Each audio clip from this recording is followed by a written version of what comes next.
Hi, everyone. This is Kellyanne Worthington, Branch Manager and Senior Loan Officer with Liberty Home Mortgage. I wanted to do a Facebook Live today to talk about the new buyer's agent compensation agreements for buyer's agents to get paid their commission portion and how loans are part of this conversation. I've had a lot of people. I've been paying attention to the NAR stuff going on. I've been paying attention to everything on the real estate side of things, been talking to brokers and realtors over the past few months, and felt we were finally to a point now where I could do a video on this and kind of talk to you about the important things to be aware of. Before I get into any of that, I just want to personally state that as a lender, I want you all to know that I am here to help you make sure you get paid as a buyer's agent. Buyer's agents are a passion of mine, obviously, because they're the people I work most closely with through the loan process. I'm always open to talk to listing agents as well and be there for pre-approvals and things like that. But buyer's agents, I'm here for you, right? I'm here to help you transition through this change. You know, anybody who's been in the real estate or lending industry over the years knows that changes come and go. And what I want to make sure you know is that as a lender, I personally care about you as the buyer's agent, and I want to talk to you directly so that you know I am here as a lender to help you make sure that you get paid. So with that being said, let's just jump into it. And I'm not going to get into the contracts and how negotiations work. That is on the real estate side of things, right? That is for you to talk to your broker, to your team leaders, and get knowledge and training on how that will work and all of that. What I want to focus on is a topic I feel like most people are not really talking about yet, and it's how this can affect your client's loan and your client's pre-approval, but also how your client's loan can help make sure that you get paid if you run into a situation, which hopefully you do not, but if you run into a situation where a seller is maybe not wanting to pay buyer's agents for the work that they're doing, how we can work through that with the loan. So let's start with that aspect and then get into the problems that could occur if you do not work with a lender you trust and communicate clearly with. So when you are talking about buyer's agent commission and you come across a seller who's going to pay it, nothing changes, right? So everything is going to work exactly the same. There is nothing different on the lending side. The seller's paying the buyer's agent commission. Great, it's done. You're good. Move forward. Nothing is different on the loan side. When you come into negotiations where you have to negotiate with a seller and a listing agent on your compensation as a buyer's agent, it's going to be very important that you make sure, one, you have the negotiations written down in the buyer's agent compensation and as part of your purchase agreement stating what percentage is going to be paid by the seller, etc. The other important thing to know, and this is the part that I feel like so many realtors are not thinking about yet, and it could just be because you're starting to get into this process and you haven't had to work through it yet. But if you come across a situation where a seller is not willing to pay for the buyer's agent commission out of their proceeds or whatever, and you need to negotiate this as part of the contract with either seller concessions or increasing the purchase price to get seller concessions, or your buyer paying for it, etc., this is where your lender and having a lender you trust and that you know will be accurate and honest and work with you to make sure you get paid is so going to be vitally, vitally important moving forward in your career as a buyer's agent, right? And here is why. The first scenario is, let's say you go and you run into a seller and the seller, for whatever reason, beknownst to us, feels they don't need to pay a buyer's agent, right? And you're like, okay, well, why don't we work on seller concessions and then through seller concessions get paid as the realtor, right? Awesome. Where is the problem?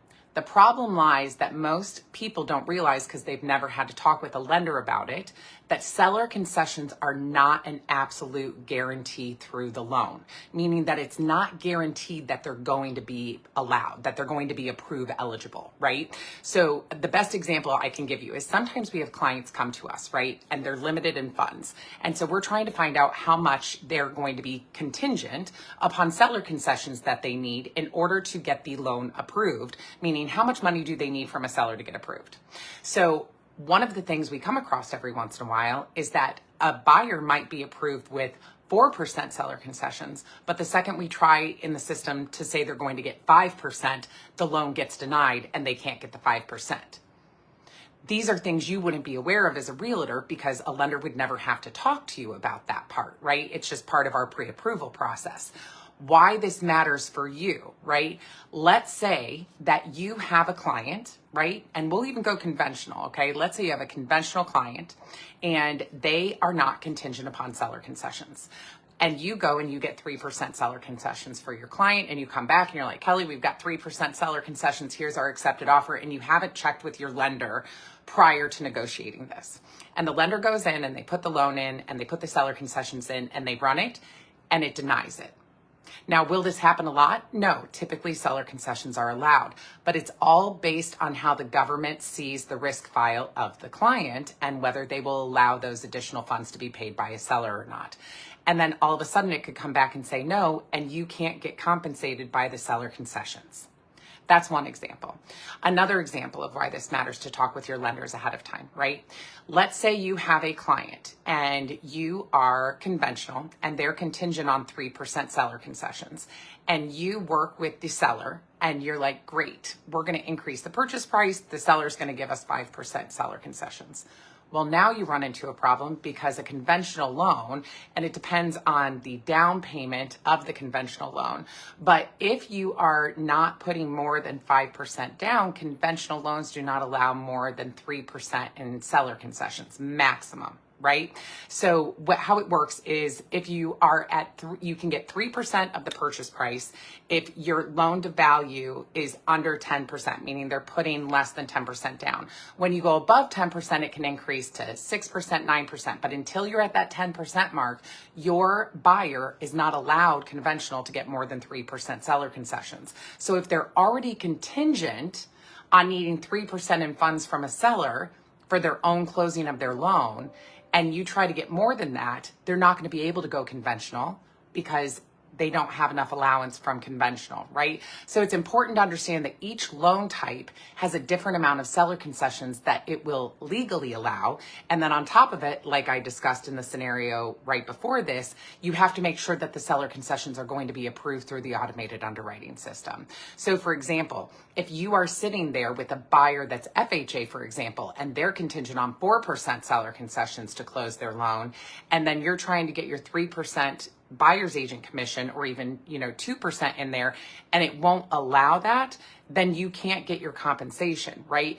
So what I'm trying to express in this is it's very, very, very important that you work with lenders. I would love to be your lender if I'm not already, but even if it's not me, I want to give you this education so that you can talk with the lenders that you're working with so that you understand moving forward, when you are working with a lender and you get your client pre-approved, it is vitally important that you have a conversation with your lender and that your lender is letting you know, number one, can the buyer hypothetically afford your buyer's agent commission outside of their funds to close, right? Do they have the money? If it came down to worst case scenario, nobody's going to cover it. They're not going to give seller concessions. Can the buyer afford it? Okay, so that's going to be the first question to have with your lender, right? The second question is going to be, can we ask for seller concessions if we come across a seller who is not going to pay the buyer's agent commission on top of their proceeds, right? Can we ask for seller concessions, work with the price negotiation, et cetera, to get it? And then the lender needs to go into there and make sure what percentage are you allowed to get? Does it approve eligible with those concessions, et cetera? So I just wanted to cover these topics because I know everybody on the real estate side of things are talking about how it works on the real estate side with negotiations. But I think a very, very vital, important part that I haven't heard a lot of people discussing is how realtors are going to be very, very much needing to work with lenders they trust and can have conversations with for their clients to confirm ahead of time before you're even going to look at homes. What is each of my client situations? If we run into a situation, which obviously we all want sellers to pay for the buyer's agent, right? They should be. The price is built in, et cetera. Personal opinion, but I feel very strongly about this. The buyer's agents are doing their jobs. The listing agents are doing the jobs. The seller is the one making the profit. The seller should be the one paying for the realtors. But if you're coming across sellers that are not going to do that, or you have to negotiate things, you want to make sure you have a lender that you can have conversations with and know ahead of time before you're ever walking into those homes what is the scenario for this specific client? Can they afford it outside of if a seller doesn't pay it? If they can't afford it, can we ask for seller concessions? If we can, what is the maximum amount that they're allowed to get? What can we go up in price if we need to adjust it, etc. So I hope this is helpful. I hope buyer's agents know you can reach out to me anytime. Even if we don't have a client right now, even if we've never worked together before, I am not a pressure lender, but I am 100% here to help you. Just answer questions you have, be here to support you through this. Change is difficult. Change is never fun. As humans, we are built to reject change, right? It's a safety mechanism built into us. So all I can tell you is that we're all in this together, right? Everybody is working together to make this a successful transition for everybody involved, but you really want to make sure you have lenders that you can talk to, that you can trust the answers they give you, and that you know that they are there you are our client, right? In the end, a realtor is the client of a lender, right? And then the client is our client together. At least that's how I look at it. So I am here to help you as realtors answer any questions I can, discuss this in deeper detail. There's tons of stuff I didn't discuss, but I just wanted to keep it basic. But just know, I'm here. Reach out anytime. You can message below with any questions you have. You can call, text, email. My cell phone direct number is 440-346-6003. I am available 7 days a week, 8 a.m. to 10 p.m., nights, weekends, holidays. You're not bothering me, but just know we're here to help in any way you need us. And I'm here to help you in this transition to make sure you and your clients are safe and you have all the information you need to be able to negotiate the best way possible and make sure your clients get those accepted offers and to make sure you get paid. So hope you're having a great day. I hope this was helpful information, and I will talk to you all soon. Bye.